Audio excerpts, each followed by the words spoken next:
Hello and welcome back to the Bitcoin Cash podcast. Following Bitcoin Cash on its rise to global reserve currency, today is Sunday, the 1st of August 2021. This is episode number 25, BCH Day, the fourth annual BCH Day.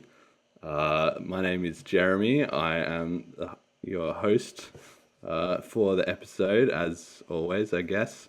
And today I have returning guest star, the original guest from episode number 2, the first ever, and also episode number 4, Jett, is back with me today to celebrate BCH Day and 6 months, more than 6 months of the podcast, man. How are you doing?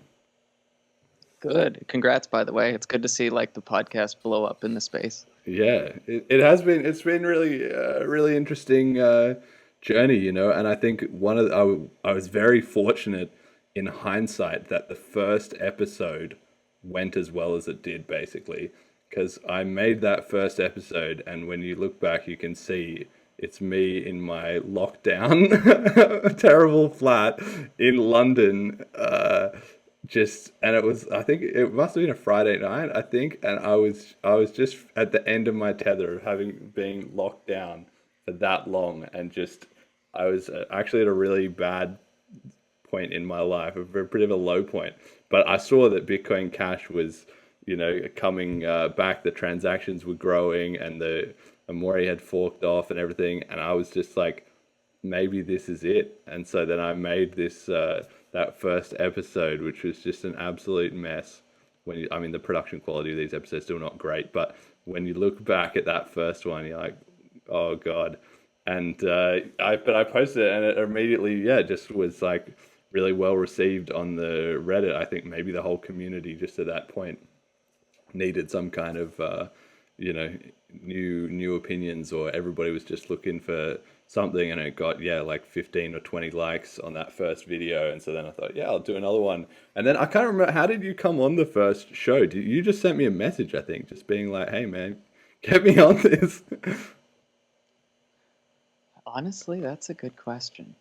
I don't know if it was hold on, no, I think it was Reddit where we did first get in touch. One sec, I can double check this right now.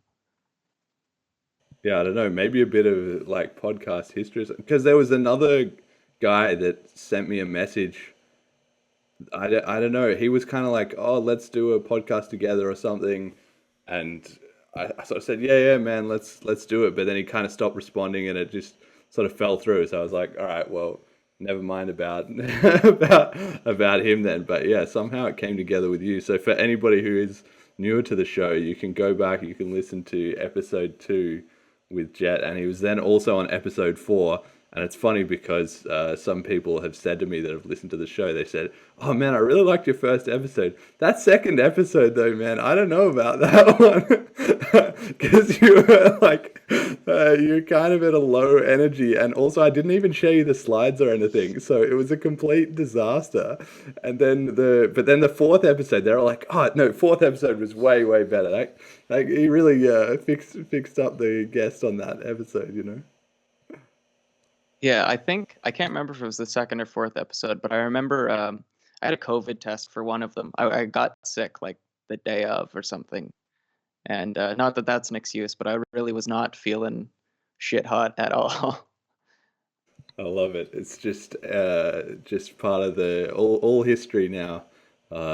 Anyway, yeah, it's good. We're back after 6 months, so we'll be able to get your thoughts in a second. But first thing, I just wanted to also make a point of to the listeners. If they're one of the audio listeners, especially, they might not be aware. They might have seen the last couple of episodes came out a week after the actual episode, date that I'm saying in the episode. And the reason is because I've been testing out prompt.cash, which is this Bitcoin Cash payment gateway thing.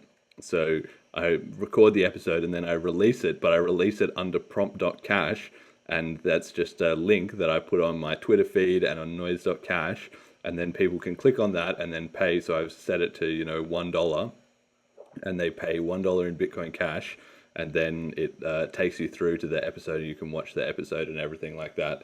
So I've been trying to experiment with kind of monetizing the podcast a little bit. Obviously, I take the donations, and that's been great. But I think it's really interesting to see these new ways of kind of content, monetization and all that. Because I mean, ideally for me, obviously, it would be awesome if I could just do this as a full-time job and quit my other job.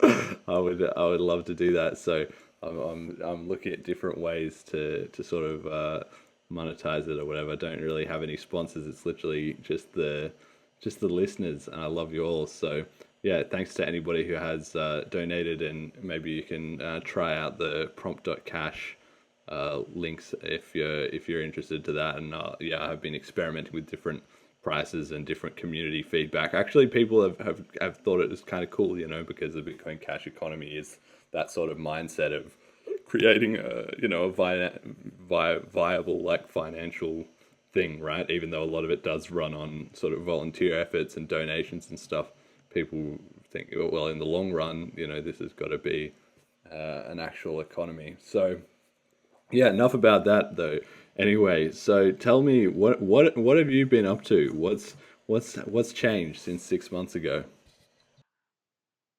Okay, so I can't remember. So okay, for some context here, I found our first messages on Reddit. It was back in January. I had made a post. Um,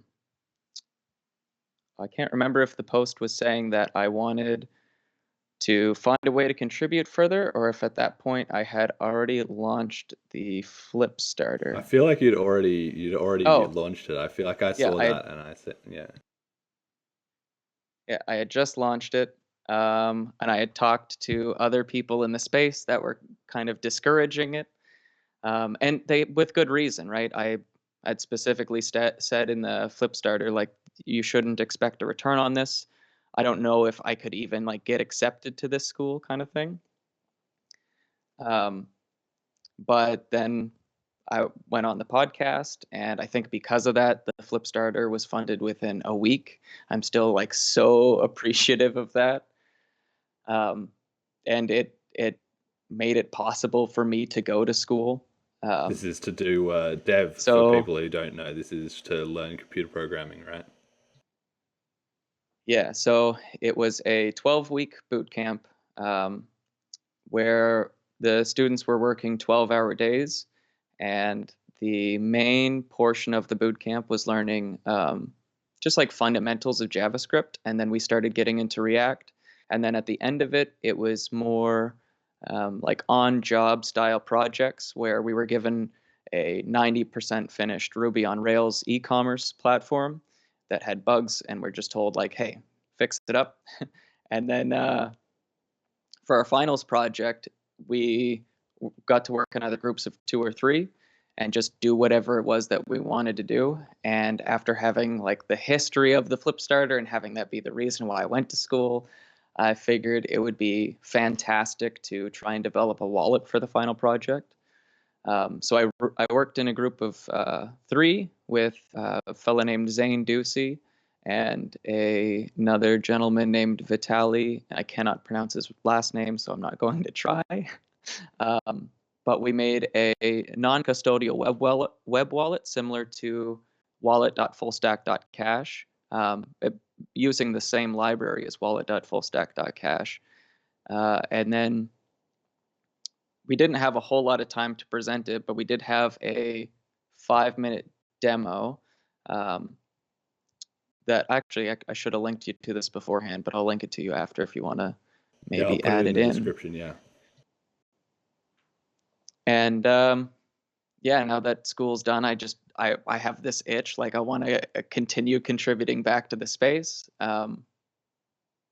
And it's just like finding either that first position to kind of get my foot in the door, or finding the right group of people where I know that I can contribute in a valuable way. So in the meantime, I turned the wallet into a progressive web app. We still have to refactor like responsiveness, so it's not great on mobile right now. I will say that. But once it's all done, we just have to get a domain, because right now it's just on Netlify. But if you go to guap-wallet.netlify, I will also send you the link for that. Then you can check it out right now. Every transaction, we are using Chris's minimal SLP wallet library. So every transaction that you make does send 2,000 Satoshis to him.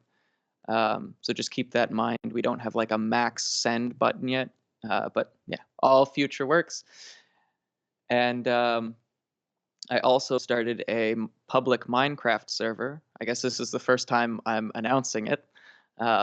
People can go to minecraft.jetsite.xyz and they'll connect to a server. It only allows 10 players on at the moment, but every player that connects to the server gets their own Bitcoin Cash wallet. I believe it is custodial. So the wallet connects directly to my node. And I believe I could still send funds like behind the scenes. So I think it does require trust in me. I would have to tinker around a little more to be 100% on that. I'm not going to steal anyone's funds though.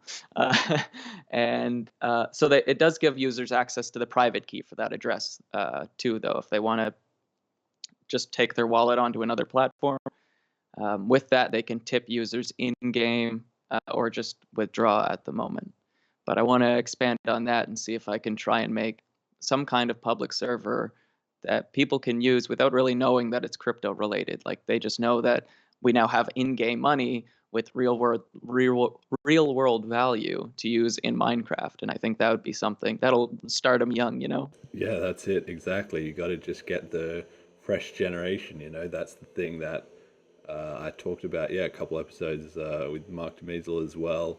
And just the idea that, for me, it's always been mind blowing that anybody who is the age of, you know, probably 30 or older and just says, no, this is not going to take over. And it's like, it doesn't even require you to get excited. It could just be everybody who is 20 and younger is like, okay.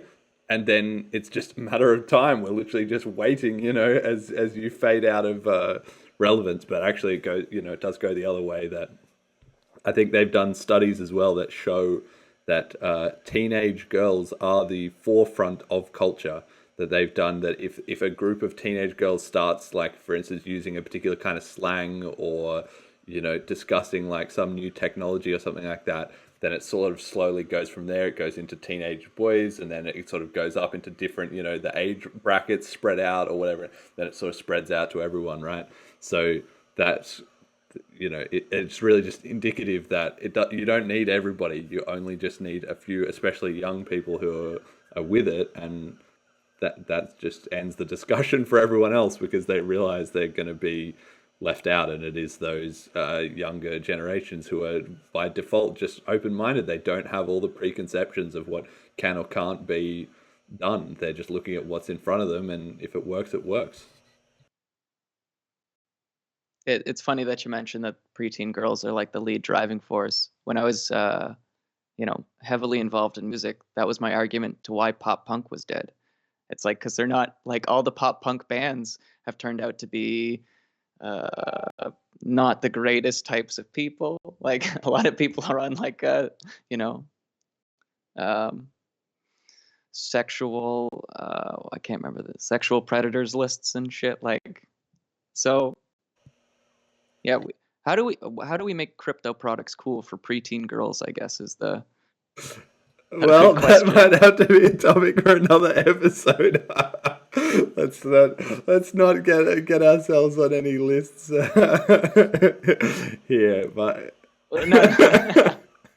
but yeah, like really, it's just got to be, it's just got to have some sort of viral element, some sort of social element to it. I think is really the key. Is that for you know, for those younger users, yeah, the barrier is low in terms of it needing to look like something that already exists. So sort of trying to reason by analogy and think, oh, everybody likes, you know, this thing that exists. I'm trying to think of a good example, but everyone likes, I don't know, buying groceries. So we should make something that makes sense to buy groceries and then convince people laboriously to do that. That's completely the wrong approach, right?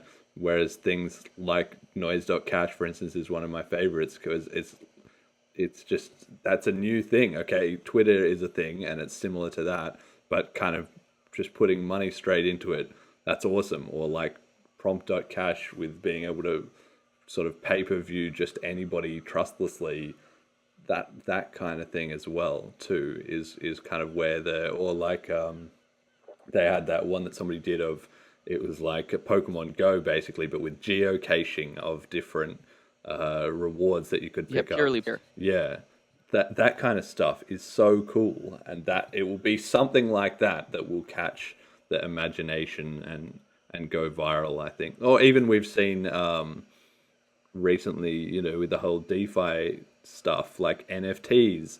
Nobody saw that coming. Yeah. And The Sphere is another. It's like a card game. I think I always associate it with like Slay the Spire, and I haven't played with it yet. But that seems like another game built around SLP NFTs. yeah, I saw there's this one. It's called Axes on Ethereum that is just going absolutely crazy at the moment with the amount of users and interest and attention. And I didn't try and play it myself or anything. It's on Ethereum, but it's sort of like a kind of Pokemon or Digimon type thing where you build up your little cohort of them and you can battle them and all this sort of stuff. And there's sort of some DeFi and monetary element, and you know, of course, something like that is probably what's going to get crypto massive. You know.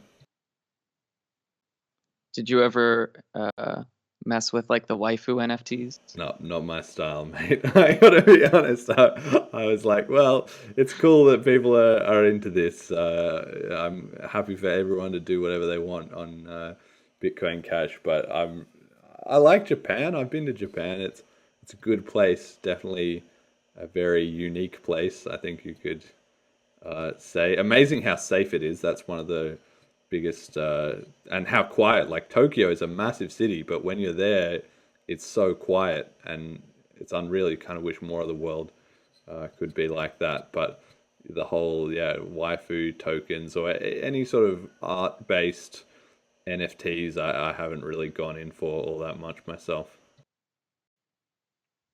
Oh, I was just thinking and building on like the idea of like Pokemon Go or Pokemon fights. Like, let's do like a waifu battle arena. Could be a thing. I mean, somebody had this project Hash Dragons that they did a while ago. I haven't heard a thing more about that, so I don't know what happened with that. But any kind of game, or I don't know, just something fun. It just needs to be fun, basically. I think crypto has been too focused on trying to be too economically sort of viable, and not enough just like, if it's cool, people will get excited about it. I want to see an esports team like dedicated to Bitcoin Cash games. Like, that's when you know we've made it. That would actually be huge. And I mean, you can even see that recently in unsolicited plug here. And I have not even used this service, but people can check it out. I think it's really interesting. There's this site called DJ Esports, and they're doing crypto gambling, basically. So you can bet on the different, Counter-Strike teams or League of Legends teams or whatever with all the different cryptos, and like that kind of thing. I mean, very gray area in terms of their regulatory status and what exactly they're doing there. So everyone on this, listeners can get involved or that or not at their own peril. But that is the kind of thing that we are seeing it sort of find its way into these cultural channels, like with esports and other things like that, which fiat is just never going to be able to compete with. And that's just unreal that it is taking over in that way, kind of thing. So yeah, anyway, we should probably actually have a look at the price. Start the episode off strong here. So the price is $550 and one BTC buys about 75.2 BCH. So the price in terms of USD is up quite substantially from the last episode, where I predicted it was about $400 something, and I predicted that everything was going to melt down and the markets were going to be horrible in the long term, not on the scale of 1 week. But I thought after the price ticked up again this week, which would fit with the idea that it's the bull trap, and then we're going to go into a big decline after Tether blows up. So I'm not exactly out of the race just yet, but I thought it would be pretty fun if I had made that video and then it turns out to be completely wrong, and it just crypto just goes skyrockets, and I will be like the bottom indicator of the doubter. I wouldn't mind that either, actually. That would be kind of funny in hindsight. I mean, obviously, I'm a big crypto fan. I was not like selling out my crypto. I was, slowly always dollar cost averaging in as I'm getting paid. Well, I'm now getting getting some salary in BCH as well too. So obviously I'm still bullish on crypto as a whole. But I think we're going to see some issues with Tether. But it was just interesting that last week was a bit of a local low. So we'll see. It's funny as well too, because when you see the price, if it goes, let's say the price of Bitcoin goes from 40,000 to 35,000, then if you're paying attention on Twitter or Reddit or whatever, the sentiment, it instantly flips. Everyone 40,000 to 35,000. Suddenly everyone who was saying we're going to 100K or whatever, they're all vanish, and suddenly everyone's, oh no, it's all over. The regulators are coming in, the government, we're finished. And then the other way too, if it goes up from 35 to 40K and all the cryptos rise a little bit, and then suddenly, who were the bears? They were saying that we're all over. I knew it wasn't the case. We're back in it. It's just so hype based, and there's so little accountability for anybody's Twitter feed as to whether or not they were right. So, well, everyone forgets in 3 days anyway. Yeah, exactly. There's always a news story of somebody who's like, well, I perfectly predicted this from the week before. Somebody's always predicting it right, and all the people who don't. Good old selection bias, you're all forgotten. So hopefully I'll either be a genius or my predictions will be buried and I'll just not mention them. So it's all good. In that case, can't lose really. So we've had the transaction volume for BCH has been pretty good recently. It's been in the 80 to 90K range, and BTC did sort of decline from its 350-ish thousand down into the low 200,000s, which is pretty interesting because even as we were, at such a point of crypto was going massive and everything like that, and then as the price slumped off, the transactions have just died off a bit on BTC, which is so interesting because it's like even when the price is going up, they eventually hit that ceiling and they're stuck there. So their growth is capped. But then it's not like once the price dies off that they stay at that cap. Actually, it's the opposite. Even people are still dropping away from that cap. So they really just can't sustain being the market leader through, another couple of years of this kind of process. Because if every time they're hitting that ceiling on growth, people are going to be finding alternatives like BCH or like other coins, and sooner or later it's just going to happen that everyone's just going to wake up and think BTC, you're in the past. Yeah, I've always said, like, more recently with other developer friends that haven't really touched cryptocurrency, like, work with Bitcoin, like, see how that treats you. I've got no problem. I'm promoting the use of Bitcoin, like BTC, because I know that it just directs the attention elsewhere. Like, we should have a BTC day, like a national holiday. Everyone tries to send a transaction. See how that goes. Yeah, well, that's the funny thing about it is that, Bitcoin has become its own worst enemy in terms of the only thing that, the best advertising case against Bitcoin is just people who actually are new to it, which is funny because the people who are fervent supporters of it, they invariably have two key attributes. One is that they don't actually use it that much, because if they did, they would pretty quickly realize, God, this is a nightmare. So I don't know, maybe they buy in every week on their Coinbase account, but they aren't spending it, or they aren't, building a new service, or they aren't, because if they were, they would quickly discover it was untenable and all the haters, had some legitimate points. Well, and the other thing about it is that they've also been into it for sort of a while, or they've sort of been inculcated. They're not coming to it with fresh eyes, because the newer you are to it, the less you have emotionally invested, let alone financially invested, in any one of the coins. And so the more you're willing to just kind of be like, all right, let me just give this a miss. It didn't really work out. I'm sure there's a different option.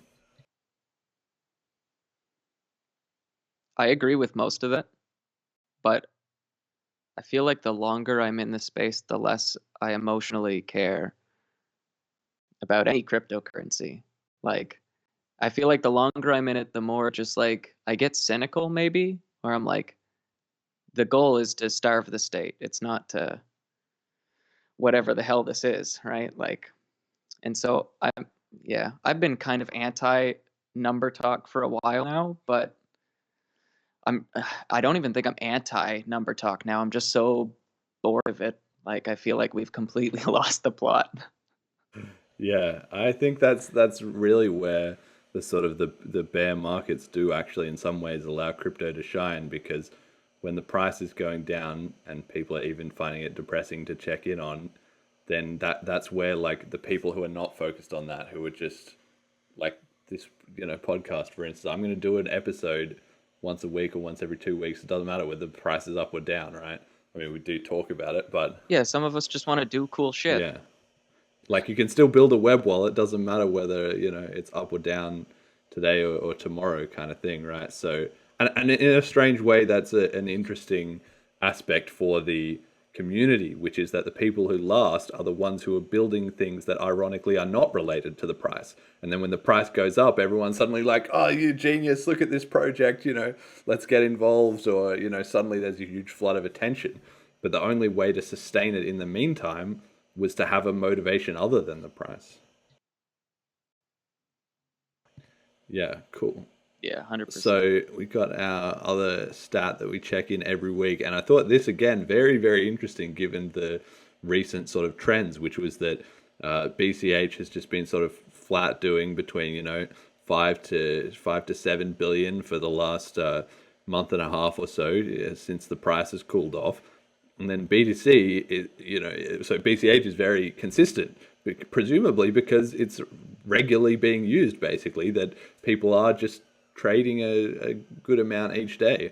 But the BTC, it's just spiky. It's sort of like if the price is going massively up or massively down, suddenly there's a huge spike in BTC activity.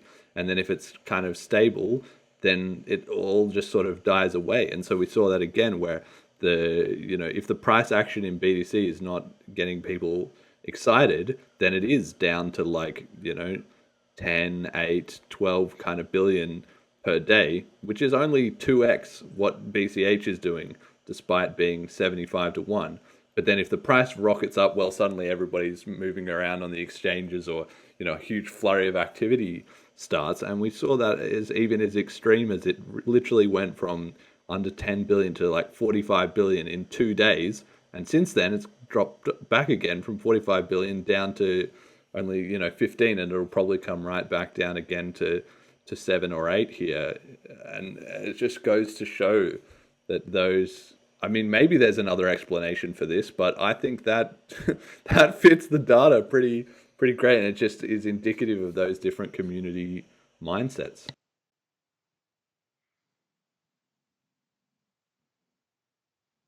Yeah, I don't know. Any thoughts on this, or am I just reading the tea leaves here?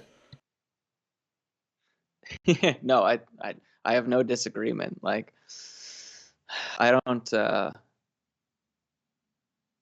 Yeah, no, we're on the same page. I don't have anything else of value to add. All right, cool. So moving on then. So today is BCH the fork day, and it was funny that it came, or I guess it was called hashtag BCH day.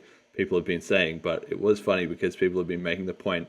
The first year after the split in August 1, 2017, so August 1, 2018, I was hearing people saying it was called Independence Day, which is an interesting, Yeah, that's what I know it as. kind of an interesting angle, because it's sort of like independence from the Bitcoin core developers, or independence from the BTC community.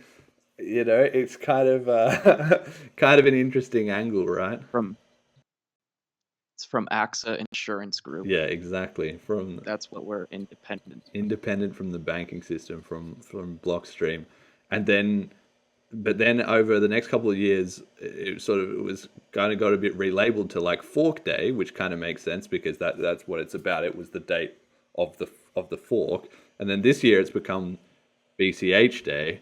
So I don't know that anybody really knows exactly what it's called. Everybody just knows that it's significant. I mean, I quite like BCH Day, to be honest, because I've got the wrong date here, but the important thing is that it's not the birthday. That's the key point.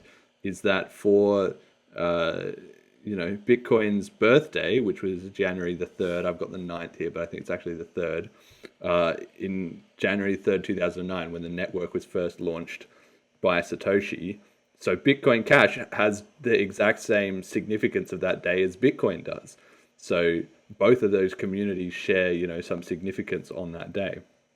But then BCH uniquely has this kind of fork day because in the BTC community, they don't care that we forked off on that day any more than we care what day Bitcoin SV or eCash like forked off, right?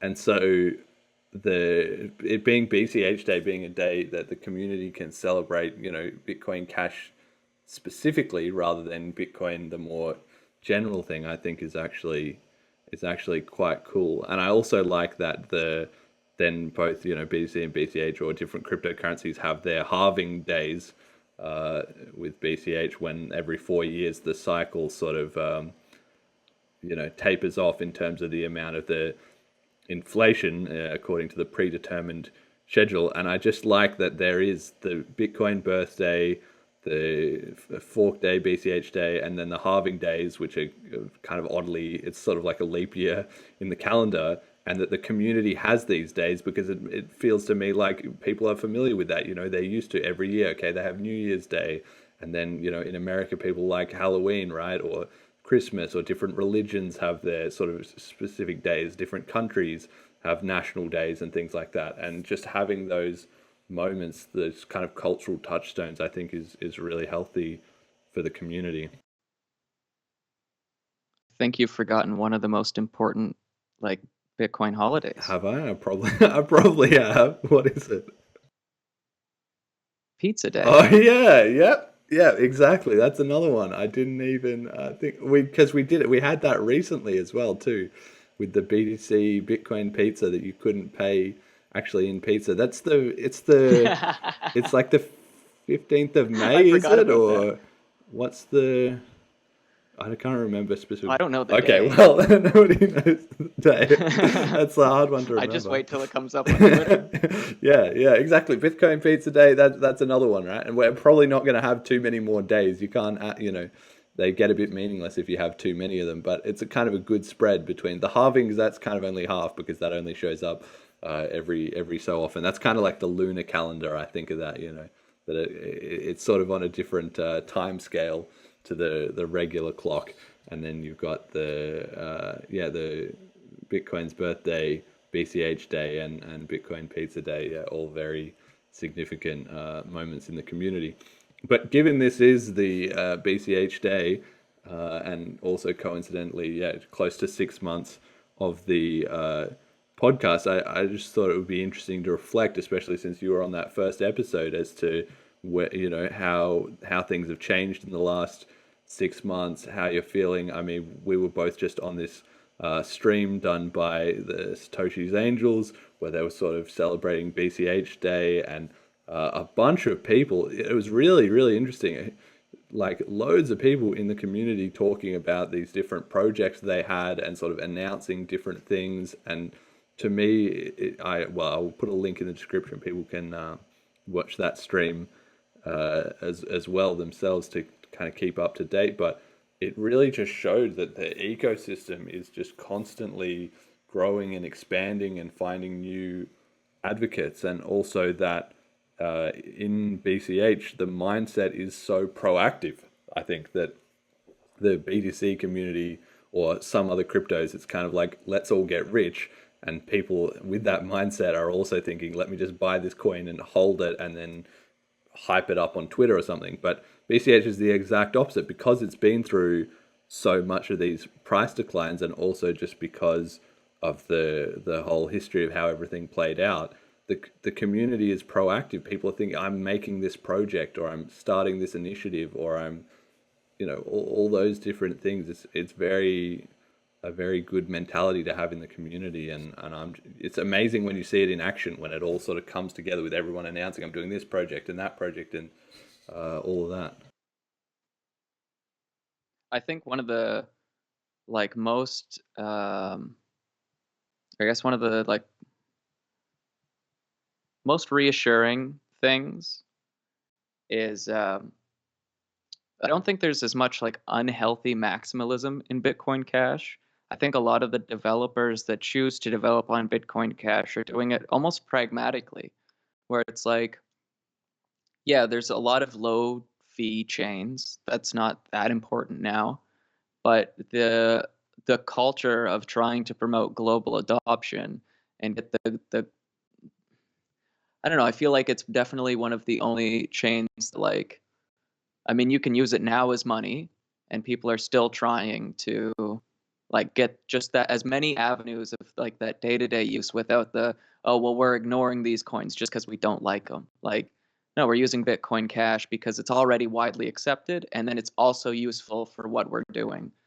And yeah, I don't know if that's the case with a lot of other chains just because of how much maximalism is around. Yeah, I mean, and I think interestingly for me, that I have said in the past, and just personally in my own choices, I'm pretty strong on Bitcoin Cash. I'm not buying up loads of other coins or anything.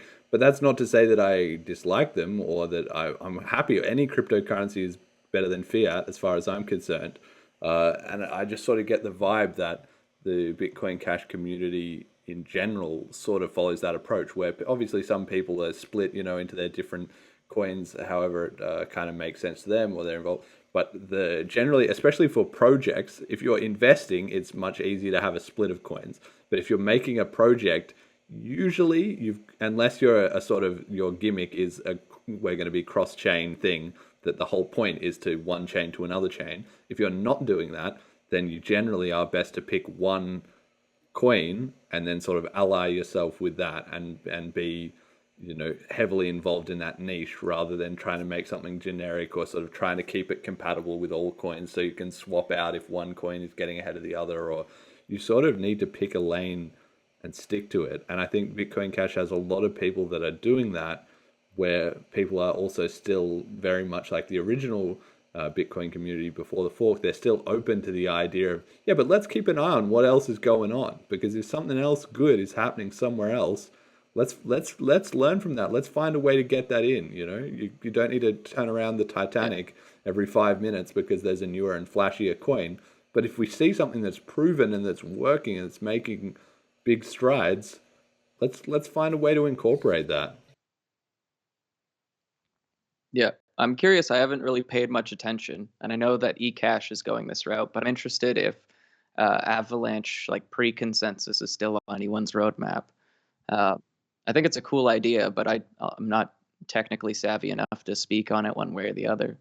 Yeah, I don't know. We'll wait and see. I was watching a talk a couple of days ago by some of the devs that went off with eCash, and they're sort of commenting on how that was a big part of it. They thought that was so much better, and I still can't really follow the logic for the viewers who are not familiar. That the idea was, which didn't get put into Bitcoin Cash, but it was sort of proposed and heavily discussed, and was sort of part of why the eCash crowd then sort of left Bitcoin Cash so they could do this, was that they wanted to have sort of a proof of stake kind of layer on top of the proof of work that BCH, by default has.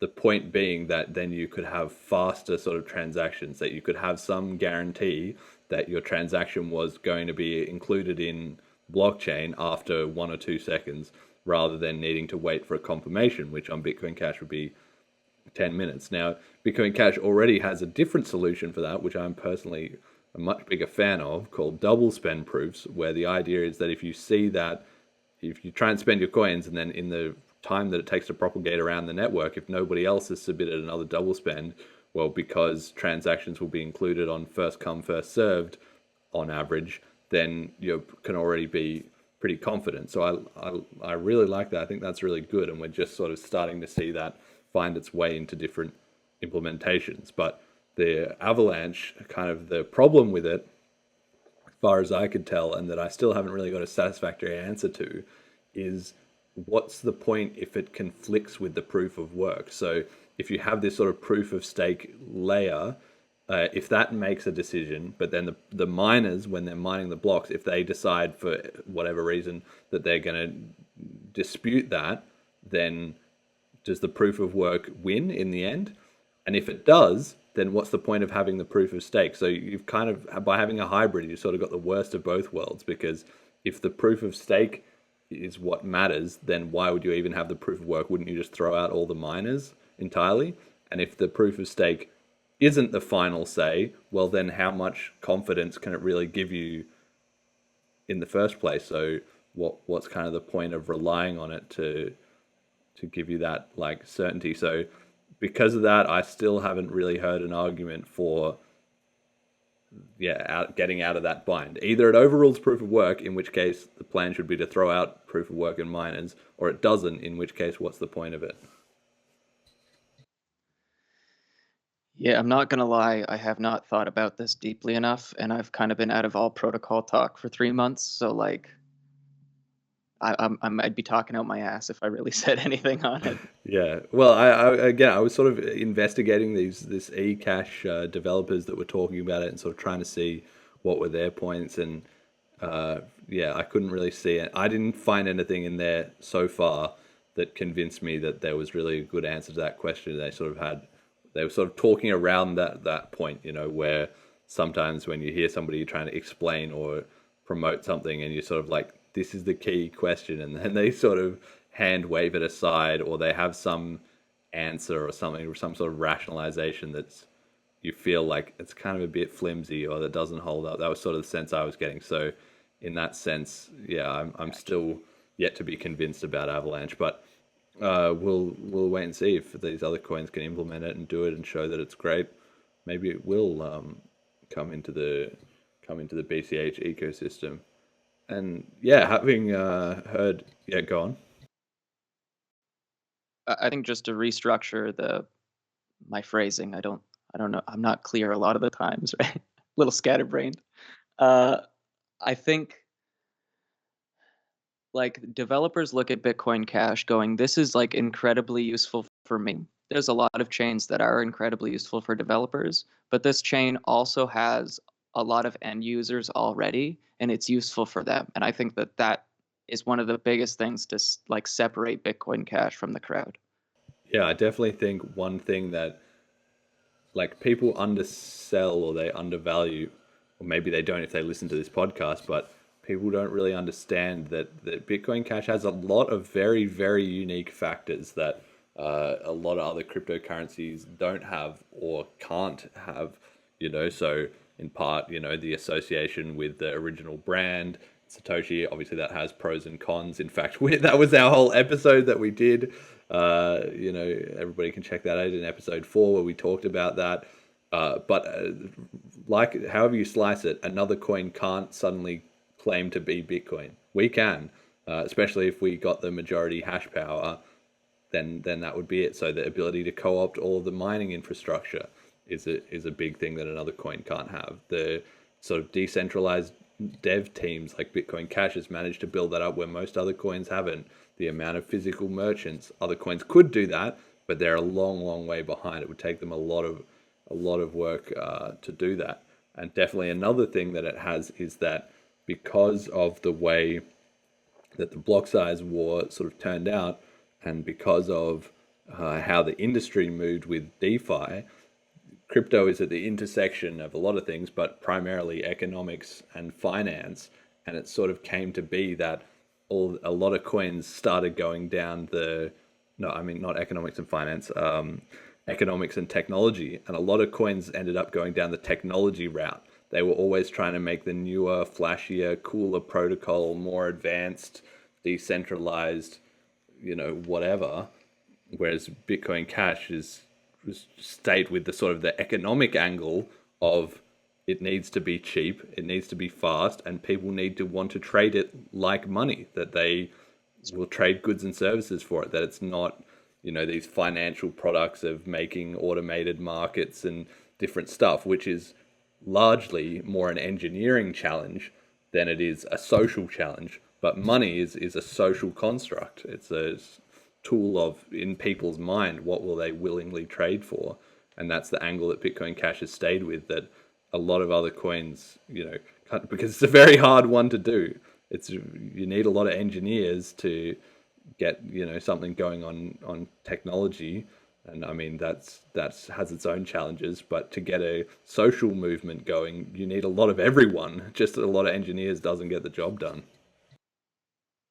Yeah, I think Colin had it right with the tagline of his commercial, where it's just money, bro. Yeah, exactly. It's as simple as that. It's just money, and yeah, we're just here trying to make the whole world kind of understand that, or treat it that way. And yeah, probably with reasonable success. I mean, for me, I think the biggest lesson of it being the fourth birthday, or not the fourth birthday, the fourth BCH day, the fourth day anniversary of the fork, is that I was not even necessarily involved in a lot of that intervening time period, the first three forks or whatever, but I came back, and I plan to be here for the next one and the one after that, because it's still here. Ultimately, that's something that you just cannot deny. Like, a project that can win against the odds just time and time and time again is another thing that other communities find very hard to replicate, or impossible to replicate, right? Like the BTC community, they absolutely love this whole thing of the Lindy effect, which is true, and the idea that basically something that's existed a long time is more likely to exist further in the future. And because the pyramids have been around for 5,000 years, they'll probably be around for another 5,000, as opposed to your house that was built 20 years ago, well, in 20 years time it might be gone, right? So they say, well, we have the longest running chain, therefore we have the best prospects into the future, and that's not something you can engineer. No matter how clever you are, you can't rewind time to make your coin have existed for longer. But Bitcoin Cash has existed just as long as BTC has, and it's been through a lot more trauma. People have fought harder over the idea. There's been more forks, there's been more chaos, and there's been more passion in the community, that even without the price going through the roof and everybody thinking that they're going to get rich, people are still here. And that's going to just show massively, I think, in the next 1, 2, 3 years as the momentum starts to build. I think you'd mentioned it in a previous podcast that we had done together, where like people kind of psychologically root for the underdog too. And that's another thing that Bitcoin Cash is going for it, right? Yeah, exactly. And it's not like a douchey underdog that's like, yeah, we're taking it all, like, or like we're trying to get there. Like we just need people. Like, that's the big thing. Yeah, it is a genuine story that I think people can connect with. Just even as simple as just, we are the real Bitcoin, and then you've got to have a bit of sympathy for the battlers who didn't get the brand name, but you literally just look in the white paper title and it says electronic cash. Anybody who was around, before the fork knows basically that that's what it was. I mean, limited exceptions, people will disagree, but for the most part, I think, that's true of the early adopters. And then for everyone who came later, it really just needs to be as simple as hearing somebody say, have you read the white paper? No, look at that. And they read that and they think, oh, I see, because there's a very big difference between, I heard about Bitcoin, somebody, telling me about it, or I bought some on Coinbase or whatever, versus I read the white paper and I started to think about the history and the technology and, what is money. And people can get excited about buying Bitcoin without any of that. But it's very hard to get excited about Bitcoin Cash unless you've done your homework in that front. And that's that's why the converts tend to flow one way from BTC to BCH and not so much back in the other direction. So given enough time, as people keep flowing through that funnel, eventually the BCH community is just going to have a ton of momentum. And especially if it stops forking, and that's been one of the big things I think in the last 6 months, is there's been no indication or sort of murmurs or anything of really wanting to split or people having huge disagreements. It's just more like everybody's starting to get on the same page, like peer-to-peer electronic cash, low fees, decentralized dev teams. Let's just make it happen. Yeah, uh, I can't think of like what split we would even have at the, like, what are we arguing about? Oh, block times. I've seen that recently again. I'm over that conversation 3 years ago. Like, why the hell are we talking about this again? Yeah, I mean, there was sort of briefly, things from Andrew Stone with Bitcoin Unlimited and wanting to make a sort of testnet coin to put in his other stuff, but that kind of faded out pretty fast. I'm not really. Well, it's not a test net if it has real world value, Andrew. Yeah, I don't know. There was just a couple of, again, it's sort of like the Avalanche thing. There was just a couple of different key points where it's sort of like, if you want a testnet, we've got a testnet.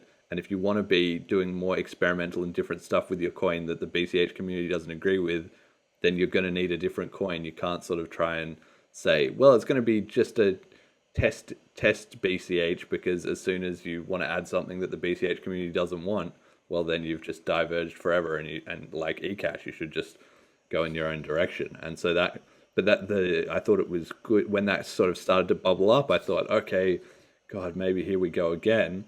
But I like that sort of seems to have faded out of the consciousness pretty quickly. And I think, yeah, given the next, like I said in the last episode, given 12 to 24 months, the BCH community, who have finally come to some sort of decentralized understanding of what's going on and what are the priorities, if it's just left in peace for the first time probably since the fork, if there could just be 1 year of relative stability in the protocol, then I think the amount of innovation and momentum the community would generate would be absolutely enormous. Agreed, 100%. All right, so one thing we already were starting to see that with the fork day, people making their sort of announcements. It's kind of quite cool that the community, again, in a sort of decentralized fashion, all know, oh, okay, it's the 1st of August, so they will maybe just save up a bit of an announcement or something and just all start coming out with it at the same time. So we can definitely look forward to that next year. But the big, headliner, I would say, for this year with the 1st of August has been this smartBCH launch. So I've talked about this a bit on the show, and it still sort of remains to be seen exactly how it's going to play out. But the idea is a side chain for BCH that allows to run the EVM, which is the Ethereum virtual machine, and is the sort of base infrastructure that allows all smart contracts and automated markets and everything that's got everybody excited about Ethereum, but also a lot of the other chains that are the big ones in the market, like I don't know about Cardano, but Binance and different chains. A lot of their selling points has been that they're all compatible with this EVM. So one way or another, the EVM has emerged as a bit of a de facto standard for a smart contract based thing, and all the tools that have been developed and all the developers that understand how to work with that protocol and so on and so forth. So in that same way, BCH has decided to sort of get in on the party a little bit with this smartBCH, which is an amazing project because there's not a peep of anything like this on BTC, despite it being bigger and having more attention. Well, they couldn't support it, but maybe they don't even have the devs who are thinking on that next level, right? Can you imagine the fees that you might get from an EVM on BTC? Yeah, $600 fees, $1,000 fees, like. yeah, it fundamentally it wouldn't work. So I guess they're not even looking at exploring that. But the idea is essentially that people will be some way or somehow be able to send their BCH or sort of lock it up and then have that money then become available on this sort of kind of separate network that is related somehow, and then be able to do all those smart contracts and whatever. And then once they're finished with that, they can unlock it to get, release their BCH again on the main chain. And so that means that you can have all those cool functionality of Ethereum on in the BCH ecosystem, but at the same time you're not creating new tokens, you're not starting a new network, you're using the existing mining infrastructure, and really you're building on the existing network effect and sort of combining the best of the BCH world, but already being quite well accepted in terms of just being money, and in the physical world or for real goods and services or for job payments or whatever, on top of all of that technical stuff that I was talking about before with the financial markets and different codes and contracts and so on and so forth.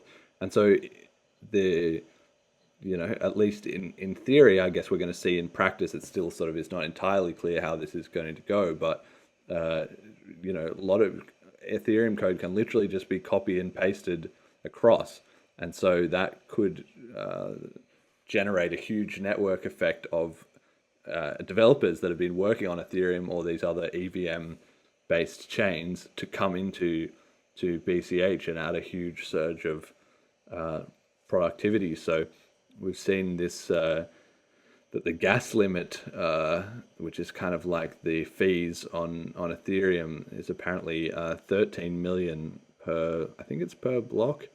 I don't know all the details of this, but the smart BCH is supposedly 1 billion. So we're getting 76x, I think that's right.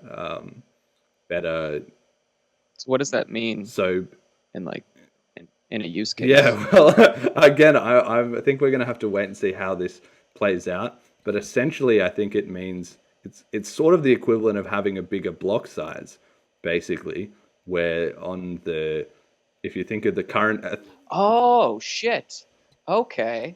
That just clicked, like, as soon as you said that, man. Perfect, yeah. So, like, with Ethereum, they have, 13 million as the limit on their one, in terms of their amount of fees that they will allow. But note that, for the viewers, this is not saying that because Ethereum is not against larger blocks. They have already raised their block size and they've made their blocks quicker, and they're already, putting a lot of data through their system. So this is yet another aspect that is just unreal, that somehow the engineers for smartBCH have made their libraries and their code a factor of, let's say, 75 times more efficient, without it being necessarily a problem in terms of the amount of data being pumped through the chain. So it's kind of like if instead of raising the block size from 1 megabyte up to 75 megabytes, obviously Bitcoin Cash has done that on the main chain. It's kind of like if we had an Ethereum clone, but we'd also found a little switch to make it the transactions 75x compressed, so they were so much small. I don't know. Maybe I'm just completely making this up. I'm definitely not an expert in this. Maybe I'll have to get somebody on who knows all the details of smartBCH. But essentially, it's like the big blocks version of Ethereum, but also tied into the BCH mining ecosystem, and with the idea that these fees being burned on the ETH chain, on the smartBCH chain, will be coming out of the existing BCH supply, so that if there's a lot of developers and a lot of people getting excited and interested, they're going to need to buy some BCH to run their applications, just like they would buy ETH to run the ETH applications. And that if those fees are just burned out of circulation, then that's obviously good for the price of BCH. So personally, I'm not super convinced that the fee burning is really a key aspect. To me, it just sort of seems like a way of just artificially kind of pumping your token a bit. It seems a bit unnecessary. Like if the EVM was already generating more use case and more people, then that would already help increase the price by increasing the utility. I don't sort of see the need to put the fee burning into the mix, but the logic I think from the smartBCH team when I heard them talk about it was basically that this was a proven model on other coins and that it's kind of a way for them to give back to the ecosystem in the sense that because their side chain is running on the BCH network and they want the BCH community to be rewarded for their sort of participation and for holding the token, that's their kind of way of managing that. This very like vaguely reminds me of wormhole tokens because I think that was like the burning Bitcoin Cash was part of their proposal too, but that's been so long. Yeah, I don't. I feel like I need to freshen up my knowledge on things again. I've been out of the space for only 3 months, and I'm like, it feels like years. Yeah, I mean, I definitely, this whole segment has been a bit of a riff. Like, I'm not really an expert on Ethereum. I'm not definitely not an expert on Smart BCH either. I understand at a very high level, sort of the idea, the game plan, but even the implementation, I think, sort of remains to be seen a little bit in terms of how were they going to be transferring coins from one method to the other. It's live now, so I think they're going to be rolling out some of those tools, but I think they were planning to upgrade it. Maybe initially it was like you sent it to one party and they managed all the conversion, but then they were going to expand it out to more and have a more decentralized approach. So we're just completely going to have to wait and see, but it certainly does not seem like an easily replicable thing for any other chain to have a combo going of all the best of Bitcoin plus all the best of Ethereum, which are the two largest coins and which generally have emerged as the two things. You've sort of got the money use case of Bitcoin, store of value or whatever, but the kind of it's about the finance, and then Ethereum, which is it's about the technology, and those two things have both been proven and both been copied and forked and had a lot of interest in them. But you can broadly divide cryptos maybe into those two categories, and BCH now looking like magically somehow the chain that is going to have both. So it's going to be very interesting to see. You watch, you're going to get some comments that are like, what do you mean you're not an expert in Smart BCH? It's been out for 12 hours. You should already be well versed in this. Yeah, there's just so many aspects, and it just goes to what we were saying, that the community, the scene has just been expanding, so fast that I read about BCH every single day, but there's no way I can keep up. I'm doing my best to synthesize it down for the listeners, but there's only so much time in the day, really. All right, so what else have we got here? I've got a few other news items that have been had in the last couple of weeks, sort of unrelated to the BCH scene specifically, more crypto general news. Usually, I try and get the news segments in and then do the kind of the main topic. But for this episode, I thought we'd flip it around with the BCH Fork Day celebration. So, in the last couple of weeks, we've seen an interview from Tether. So Tether, who famously did not really give interviews, did finally kind of agree to come on and represent themselves on CNBC. Is he the guy at the bottom? Yeah, that's the CTO, yeah. Bruh. Looks like he's having a rough day. He was having a rough day, and people can take a look at this interview, but it's the CTO of Tether who came on to sort of defend all basically the accusations of them being a scam. So users can check out, the previous episode where I talked about the cryptocalypse. I kind of touched on this, that Tether has just been printing tokens out of nowhere. They don't really have well audited reserves. All the sort of governments and regulators are starting to poke in on them as to what are you doing. The New York Attorney General has already banned them from trading in New York and said that they are completely unbacked and they're a scam, which they then lied about and said the New York didn't find anything wrong, even though they did exactly find there was a lot wrong. So they went on this interview, finally, the CTO and the lawyer, the general counsel for the company. So that's even just another like sign of, can you imagine, the Apple CTO is doing an interview and every time he's got to have this lawyer on the call with him live on CNBC.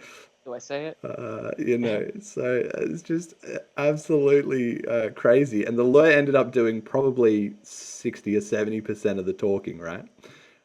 So their story essentially cobbled together from their two takes was basically that because they were the largest stablecoin, that therefore the market has proven that they were the best. It's kind of it reminded me a lot of BTC supporters saying the market has spoken, when it's like, well, the market's always speaking, mate. It hasn't, just because you're on top now, that doesn't mean you're going to be on top tomorrow. It's an infant game. Yeah. And so they also said that they couldn't provide any extra details about their commercial paper, which is supposedly backing their tethers. It used to be US dollars, but that was then thrown out the window and has now become these unspecified commercial papers, which could be worth something, could be worth nothing, probably aren't worth the amount of US dollars. It's like inkjet printer yeah, paper. exactly. That's what they're talking about. It's like, with Bitfinex, which they're related to, is sort of backing them, but then Bitfinex is propped up by the tethers, so it's all a bit of a circle.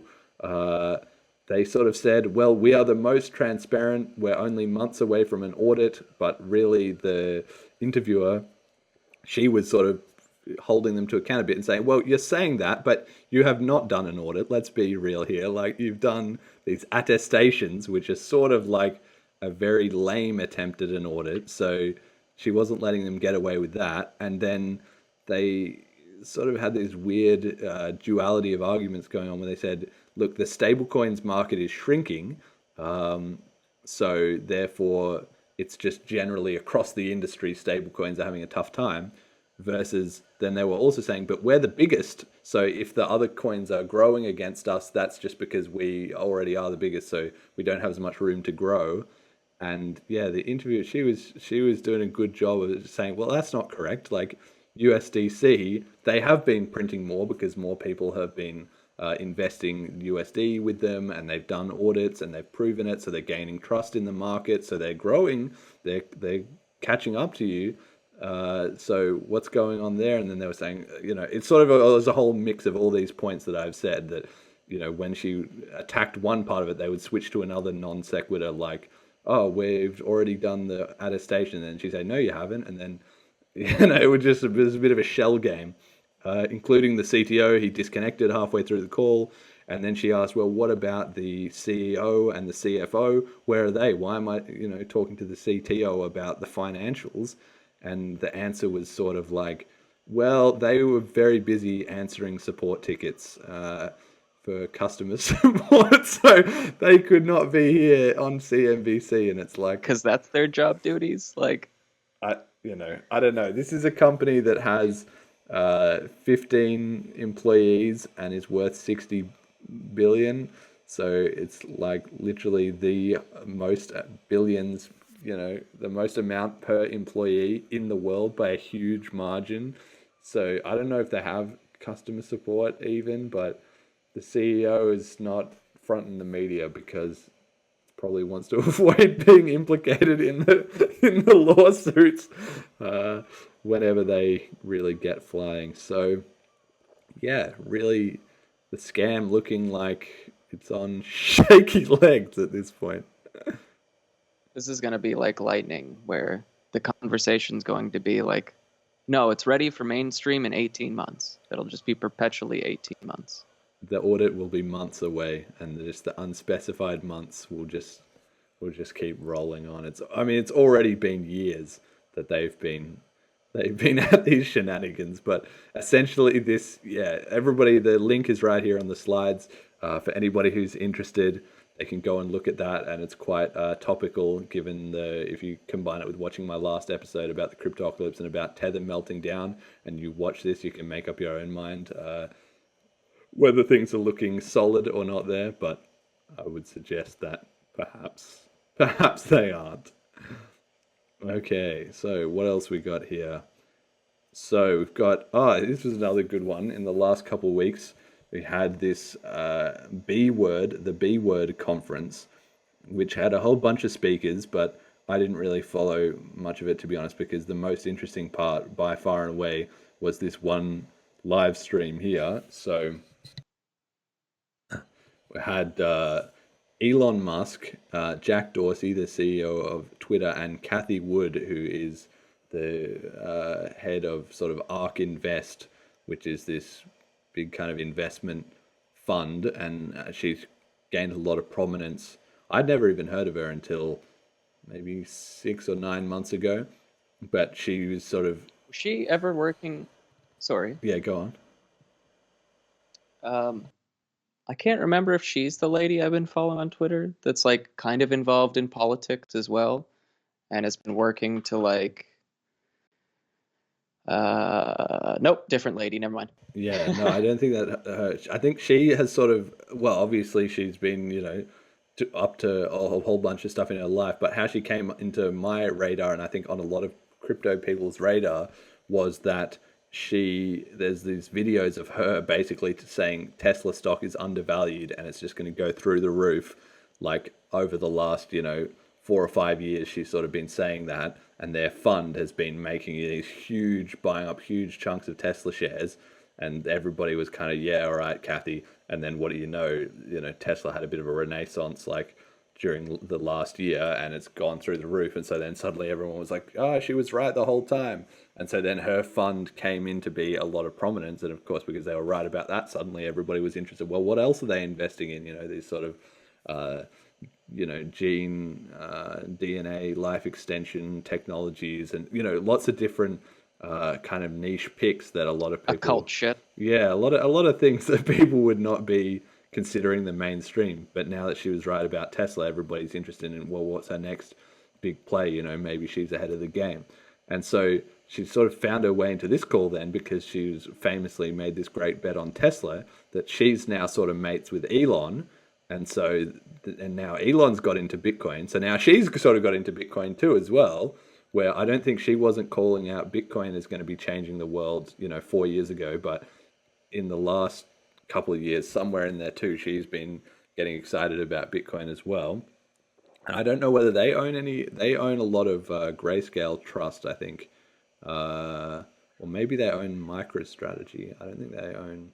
I don't know. Well, somewhere or another... Wait, isn't Saylor the guy that does MicroStrategies? Yeah. So I feel like maybe it wasn't with him, but somehow or another, ARK Invest does have a lot of exposure to Bitcoin. I'm pretty sure, like whether they either own MicroStrategy shares, which is sort of an indirect bet on Bitcoin, or obviously they have Tesla, who now have Bitcoin, and then I think maybe they had some Grayscale shares as well.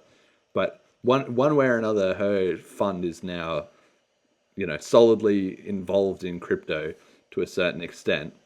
And so, yeah, so it's the three of them, right? It's Elon, Cathie, and Jack Dorsey. And people can watch the whole panel and sort of decide for themselves. But it was a very interesting discussion, because I've sort of summarized each of their takes into like 1 point each that I took out of what they each had to say. So Elon was kind of rocking the boat a bit, where he was sort of trying to sneakily back out a bit of being involved in Bitcoin. And they were sort of asking him, so you've got some Bitcoin, and he said, yeah, so I've got Bitcoin, Ethereum, and Dogecoin. So he revealed for the first time that he's also an investor in Ethereum. And I guess he confirmed Dogecoin, but people already knew he had some Dogecoin. And then he said, look, Tesla and SpaceX both have Bitcoin. So it was revealed that SpaceX has Bitcoin as well, right? Yeah. So the Tesla thing, like they never accepted it, right? They announced that they were going to, but it was just like a quick, like they bought it, made a fuck ton of money and sold it. No, so they did accept it. So they they said they said we've bought a bunch of Bitcoin and we're going to accept it. Then they did accept it for a while and they got some payments.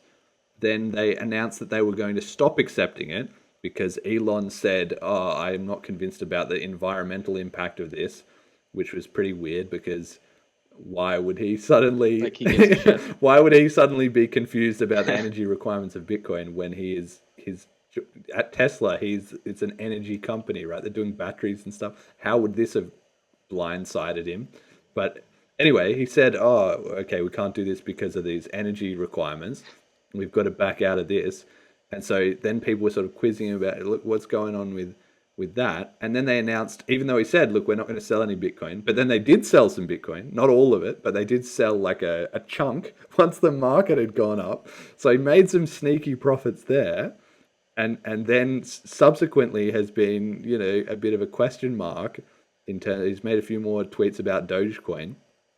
And so he was kind of getting quizzed on this panel as to what's going on here. And basically he was kind of trying to back out of the BTC thing a little bit, where he was sort of saying, look, I think everybody needs to think about, Ethereum, obviously, if he's got a little bit, and also that, scaling at the base layer, bigger block. He didn't even, I don't know that he specifically said bigger blocks, but he definitely said like scaling at the base layer has got more, juice in it than people realize. And then he said, so that's kind of why I like Dogecoin, because they might be doing that with sort of exchanges and the base layer doing most of the transaction volume. So he didn't anywhere say exactly Bitcoin Cash out loud, because, in this company on this call, that would have been seismic if he actually said, oh, I think Bitcoin Cash is killing it. But he sort of roundabout was kind of going, well, Dogecoin's doing bigger blocks, so I think some bigger blocks might be getting us somewhere. And yeah, he was not sounding like, oh, it's all great as far as the hang on a second. It's all great as far as I've completely lost my train of thoughts. Let's not forget about this tweet. Yeah. Okay, Sorry. let me see. Yeah, you sent me this message and it's distracted me. But look, yeah, let's see. He had this one.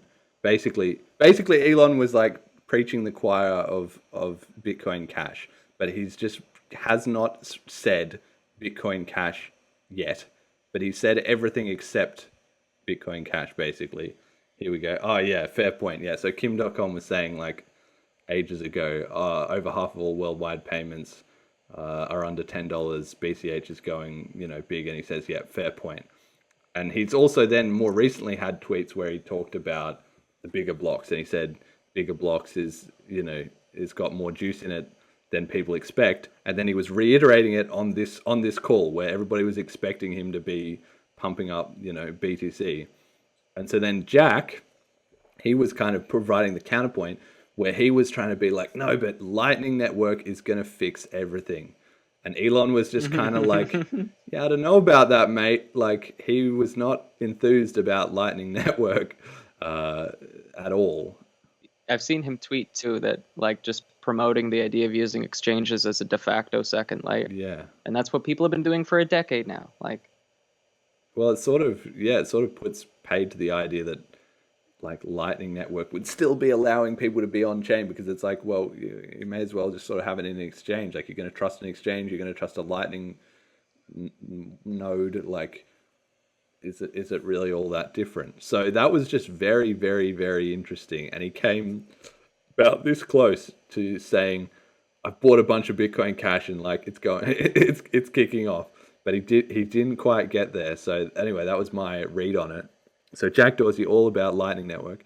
And then Cathie kind of talks about, she says, well, I think, we're really, it's all about decentralization in the future. And she says, look, I talked to the Bitcoin core developers, and that gave me loads of confidence because they're very smart and everything like that. And just she didn't sort of really realize, or it was not obviously pointed out in this call, that if you can talk to the Bitcoin core developers, I mean, that is the problem right there, right? If there is a core people you can talk to and suddenly be getting the truth about the Bitcoin network, then it's not that decentralized after all, is it? So Bitcoin Cash doesn't have core developers. I mean, there's the different node teams, so you could get their opinion, but none of them can say this is what we're going to do, this is how it's going to go, right? Because that's the whole point, the whole philosophy. But it was just very interesting that for she's got all her hundreds of millions of dollars and whatever. At the end of the day, it still comes down to she talked to somebody who was like, "Oh, it sounds like they know what they're doing." Yeah, I think we also have. I don't know any core developers that still remain completely anonymous, right? And we do have some very dedicated developers that still, no one knows who the hell these people are, and I think that's really important. And a little sketchy, but very, very important. Yeah, it makes it hard for the pressure to sort of get put on the network if BCH has technical devs that are strongly involved that are just they're not associated with any other pre-existing interests, or they can't as easily be coerced or pressured. And it's interesting. I haven't been following it really as to what happened to with all the Bitcoin core developers, but in the past there was sort of a note, like there was Gavin Andreessen, Mike Hearn, Jeff Garzik. They all got kicked out in the block size debate. Then there was like Peter Todd, and he left of his own accord, even though he agreed with what they were doing. And then Luke Jr., who seems to have been a bit off the scene. So all the old guard of the core developers, I don't know who's in the BTC core developers now, but they're kind of, they must be finding new ones out of somewhere, or sort of trying to hold it together, because all the early days crew, most of them have moved on. So it's just very odd for the BTC ecosystem that they have this complete reliance on one team, but then that team is constantly a little bit of a political mess as to who's hot potato, who's involved, and who's getting kicked off the like Survivor Island this week. BCH does that, but it does it with a fork, which is if you want to do your own project, fork off, no problem. But with BTC, it's like this weird battle over the keys to the kingdom in terms of the actual GitHub repository, and as well the accompanying status that they can unilaterally declare to the community, we're adding this, and everyone goes, righto. Whereas in the BCH community, you can say, like Andrew Stone, for instance, was saying, we think we should do this. And then if people don't like it, it's just like, well, we don't like that. So tough. I think the last core developer that I had heard of was blue-haired Matt. And the only reason I know that name is because I remember seeing like GitHub threads where he was arguing with other developers about a specific feature. And then I think he went on Twitter to make a couple like statements, but it's been so long there, I would also have to, get some references. I had another point that I completely lost. So all right, just interrupt me if it comes back. And so you had Elon Yep. going for the big blocks angle, but not explicitly saying Bitcoin Cash is the future. Then you had Cathie saying, I'm all about the core developers because I chatted to them and they seemed like a bunch of nice people. And then you had Jack, who was sort of shilling for Lightning Network. And then Elon said, look, if Bitcoin had been around back when we'd started Twitter, or it had been known or whatever, we would have just integrated it all in there. That would have been awesome. Then we could have had, Bitcoin in Twitter. And so Elon said, so are you going to take Bitcoin in Twitter then? And he was, well, we'll see. It's not really, just sort of that, what I was saying about Tether, just sort of talking around the point a bit. Elon didn't let him get away with it, though. He asked him like 3 or 4 times, like, so will you be announcing Bitcoin in Twitter then, Jack? And Jay, yeah, I don't. So even after all Jack's insistence that it was the future, Bitcoin being integrated or accepted at Twitter was sounding like a bit of a remote possibility, and he was refusing to make any commitments on that front. So, Is it Cash App or Square that Jack also Square, owns? I think. And they're dealing with Bitcoin, right? Yeah, so maybe he's testing it out there. So they know how complicated it might be, like for their engineering team. So it's not like they don't have the experience or like the technical expertise. Like they've done it. So what's the real reason, Jack? Well, everybody can speculate themselves, but I just I'm gonna go tweet at him right now.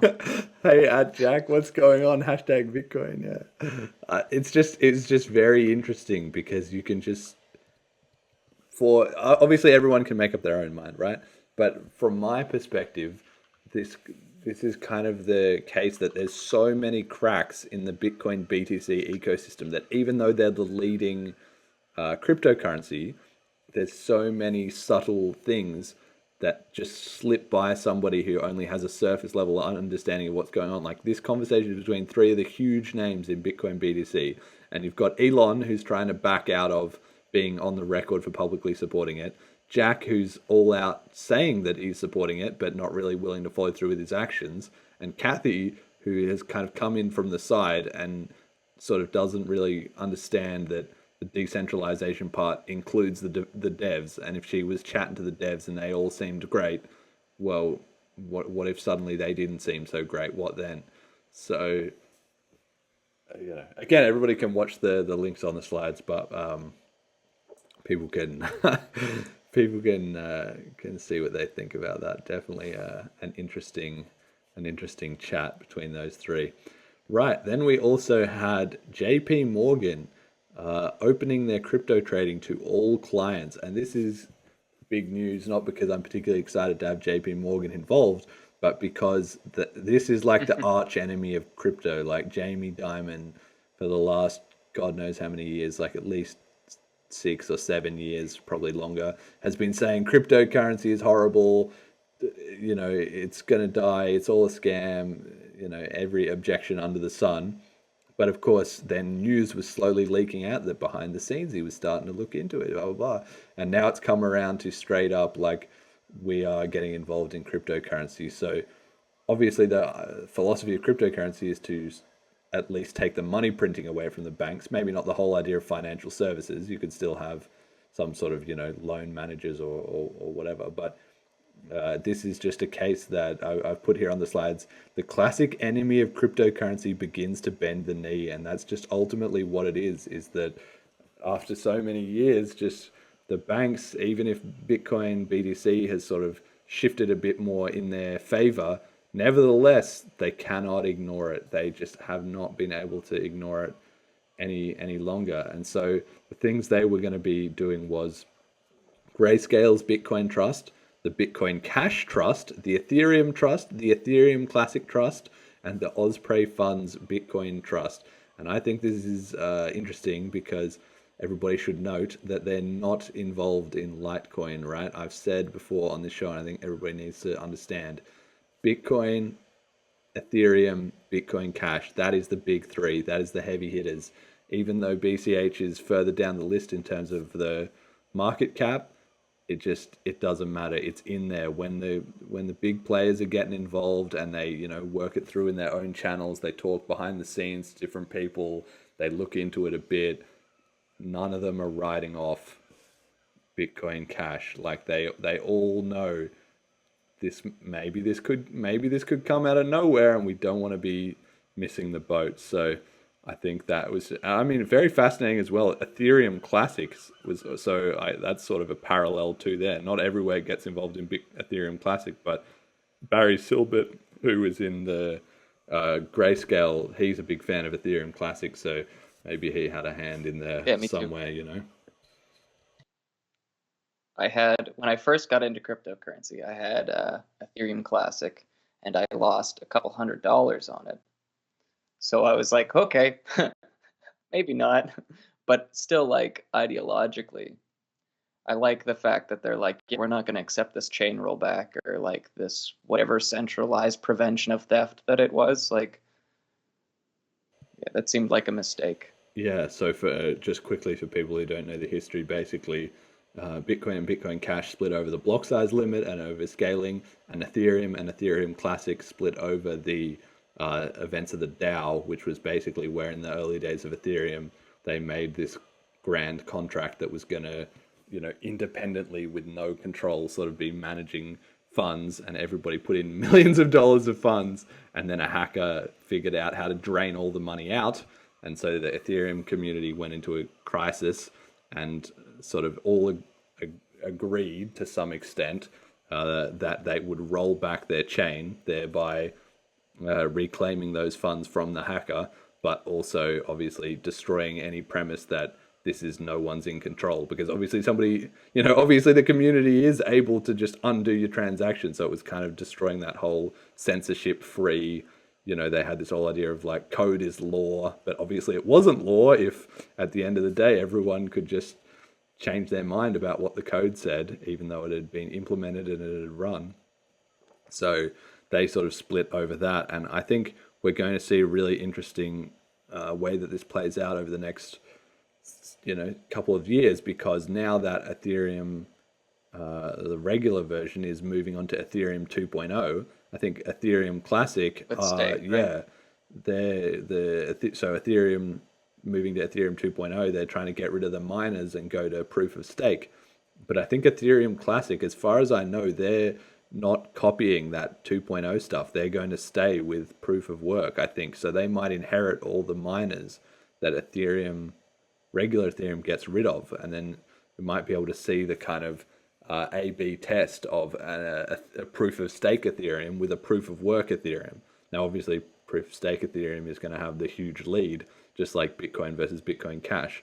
But it's conceivable that if the Ethereum Classic crowd are really onto something, that this differentiation again could give them some inroads back, to climb back against Ethereum. Or it could do the opposite. It could just consign them to irrelevance, because once they've diverged too far and they can't keep copying over the same code and stuff, then they're going to run into grief. So yeah, that's a bit of a side point, but just very interesting that JPMorgan, the banks are now well and truly in crypto.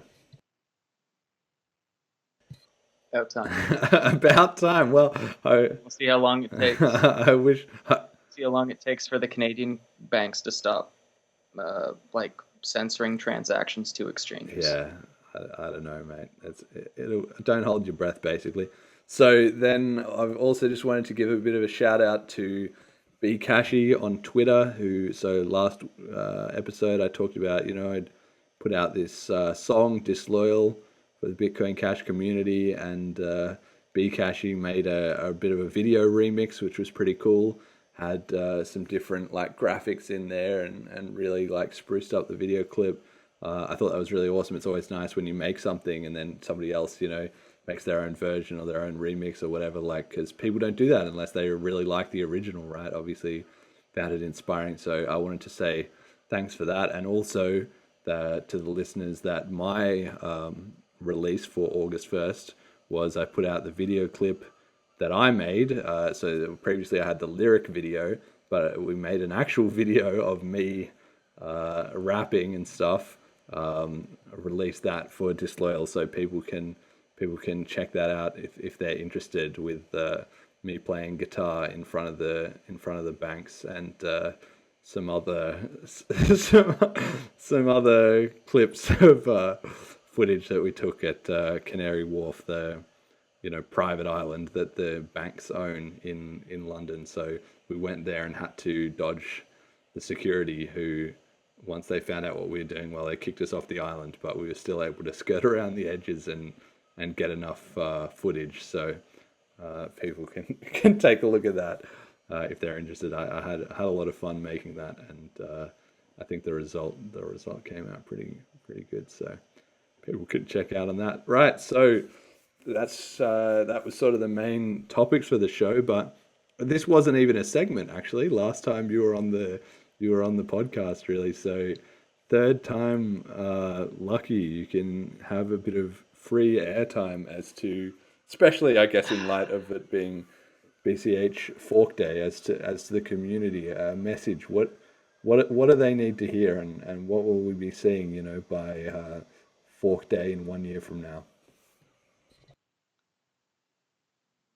So I think this is not a message to the Bitcoin Cash community. I don't want to preach to the choir, But just for any regular ass listeners, read the goddamn white paper first and foremost. I'd rather people read the white paper and not own any coins than own coins and not know why the hell they're like, what the purpose is.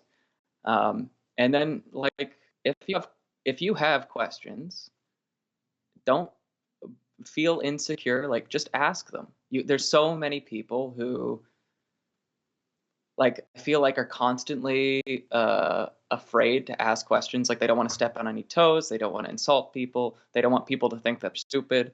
But like, how do you learn without asking questions, right? So, like, even for people that you have developed a trust with, ask even like if you're not asking them, ask yourself what might be the incentive that someone is doing something. And yeah, just keep I don't know. I feel like people have a good head on their shoulders. Like, just don't get too emotionally attached. Keep questioning. We'll be all good. I think we'll all be on a good path.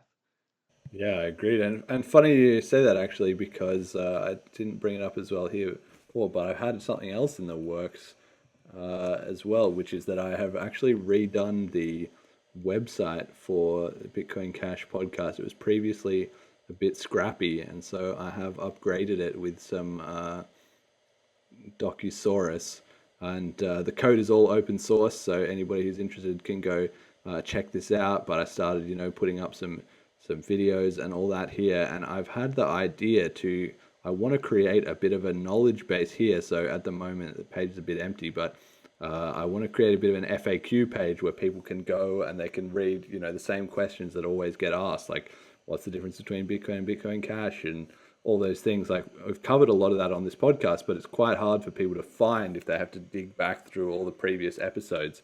So I thought maybe having some text explanations, because some people would rather read it than listen to it, and then also, as a bit of an index that it can link to those other resources. And as well, I have here, obviously I already had on the show had a big recommended section with loads of information from lots of different content creators about Bitcoin and about everything that people can check out. So I sort of wanted to create a bit more of a knowledge hub there. There are other places to get information about BCH. I'm going to link to all of them too, but just a central sort of trustworthy source of information. So if anybody has questions about Bitcoin Cash, then you can find this on the GitHub. Just go to or they can message into the show, of course, as well. I don't know, send me a message on Twitter or send me an email, whatever. All the details are on the site, but they can go here and look up the source code on the GitHub, and then there's a little issues tab here, and they can submit an issue with their question, and I'll answer it by writing up an answer and putting it into the FAQs, so that it will be there for everyone to see, for kind of for all time or whatever.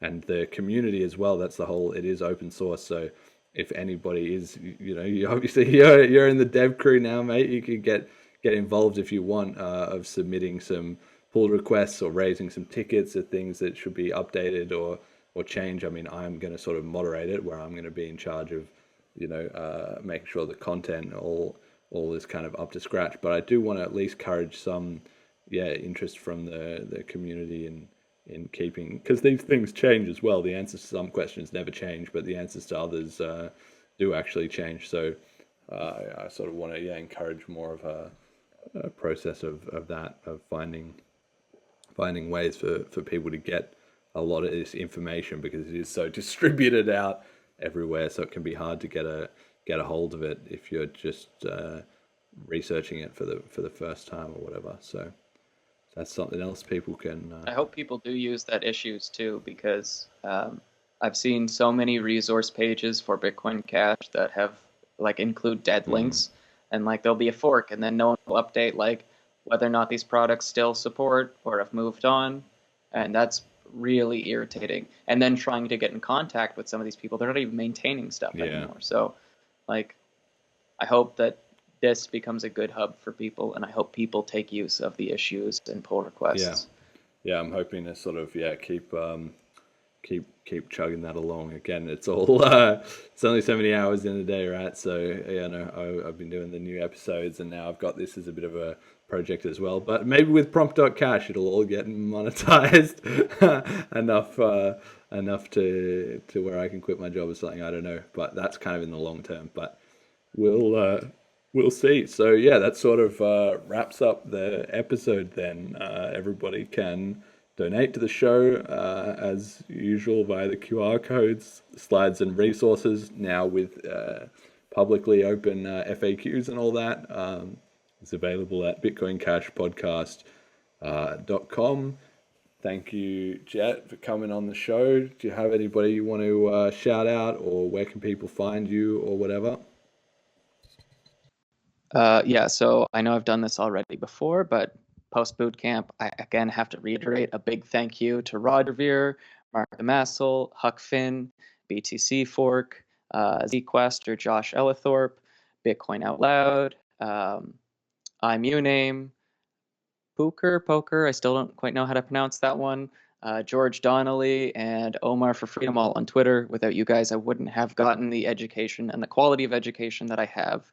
And I hope that the things that I contribute back to this space is beneficial to you personally, and hopefully to the world over.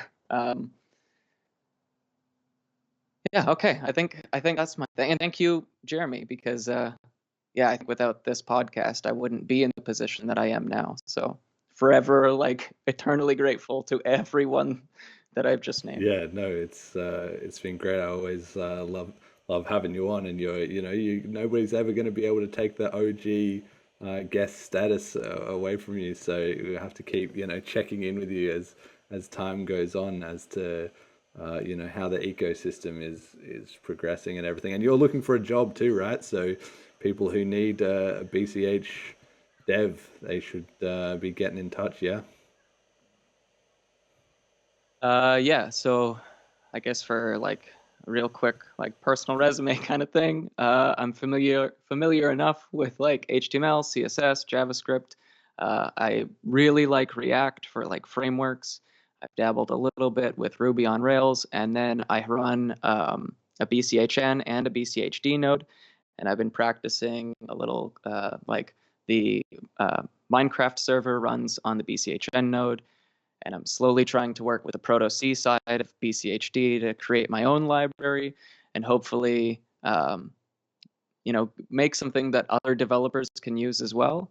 But yeah, any way that can contribute back to the space, I'd love to. And I'm also completely comfortable and willing to learn like new languages and framework, like whatever it takes. Throw it at me. Let's get it done. That's the attitude. That's what you like to hear. And my shout out for this week goes to Satoshi's Angels, who have just been doing fantastic work in the space for I don't know how long, a very long time, probably as long as it's existed. And the meetup that they've been running these online meetups, and then the BCH day chat that we all had and stuff. It's just great. I absolutely love it. They're doing amazing work in sort of building community and spreading the message. So yeah, I really want to give them thanks as well. They got a shout out at the end of Disloyal. So I want to reiterate that here they're doing some great stuff.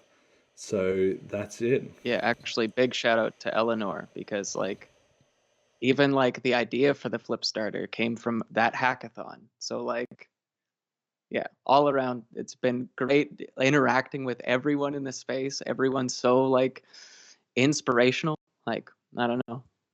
Yeah, and I just found out, I didn't even know, but she has her own podcast as well called The Humans of Crypto. I'm going to need to look that up and listen in, get some tips on improving my own podcast from that too. So I'll put a link to that in the description as well. People can go and check that out as well there too, and the live stream of the BCH Day meetups, and you can just see how much innovation and community is being created in the space. So yeah, that'll do it for this week. Happy BCH Day to everyone. Looking forward to number 5 next year, and that'll do it. Until next time. Well,